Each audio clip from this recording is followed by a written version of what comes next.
आप मुझे ये एक्सरे देखकर बता सकते हैं कि ये ट्यूबरक्लोसिस का केस है या निमोनिया का?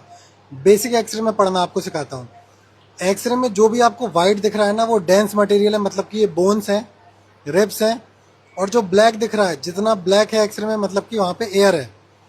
तो अब अगर मैं लंग फील्ड्स की बात करूँ, लंग फील्ड्स में आप बिल्कुल क्लियर दिख रही हैं, कोई ओपेसिटी आपको नहीं दिख रही है। ओपेसिटी मतलब कि वाइट वाइट नहीं दिख रहा है एक्सरे पे, मतलब कि ये ना तो इसमें कोई कंसोलिडेशन है, ना कोई निमोनिया है, ना ही कोई आपको टीवी के साइन दिख रहे हैं। अब आप बोलोगे कि सर ये क्या है, यहाँ पे ये वाइट वाइट दिख रहा है।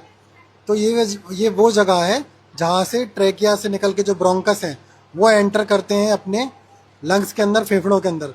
तो वहाँ की और जो आर्टरीज हैं, हाइलम होता है यहाँ पे, तो वो वाली मार्जिन से ये नॉर्मल है। अगर यहाँ पे गठाड़ें बन जाती हैं तो वो लिम्फ नोड को शो करती हैं, वो भी इसमें नॉर्मल है। अब मैं कार्डियक बॉर्डर की बात करता हूँ, जिसे कार्डियक सिलॉट भी बोलते हैं, मतलब कि ये आपके हार्ट की बॉर्डर है। तो ये बिल्कुल नॉर्मल बॉर्डर दिख रही है। अब जितने मेडिकल स्टूडेंट्स और मेडिकोज हैं वो मुझे बताएंगे कि सीटी रेशो कैसे देखते हैं, सीटी रेशो से कैसे पता चलता है कि कार्डियोमेगेली है, हार्ट का साइज बड़ा या छोटा है।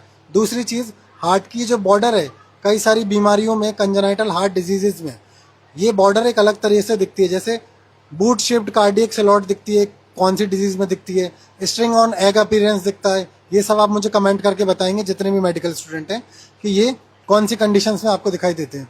अब सॉफ्ट टिश्यू और बोन्स की बात करूंगा, तो ये जो रिब्स दिख रही हैं आपको, ये कंटिन्यूस है, इसमें कहीं पे ब्रेक नहीं है, कोई स्पीड ब्रेकर नहीं दिख रहा है, कोई डिसकंटिन्यूटी नहीं दिख रही है। इसका मतलब ये है कि ये जो रिब्स हैं इसमें कोई फ्रैक्चर नहीं है। ऐसे ही आप क्लेविकल देख सकते हो, शोल्डर जॉइंट भी आपको जितना दिख रहा है आप देख सकते हो, तो और वर्टिब्रा भी आपको दिख रही है, तो इसमें कोई फ्रैक्चर नज़र नहीं आ रहा है।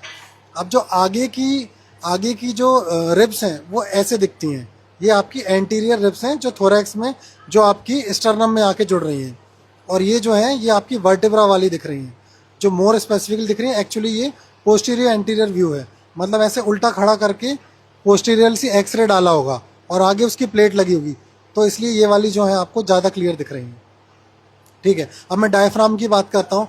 डायफ्राम क्या होता है? एक मसल होती है जो फेफड़ों को ऊपर नीचे करती है, थोरैसिक कैविटी को, जिसकी वजह से हम सांस ले पाते हैं। तो ये जो बॉर्डर दिख रही है डायफ्राम मसल की, ये एकदम डोम शेप्ड है, नॉर्मल है, इसके अंदर कोई एयर नहीं दिख रही है। अब बात कर लेते हैं प्लूरल कैविटी की।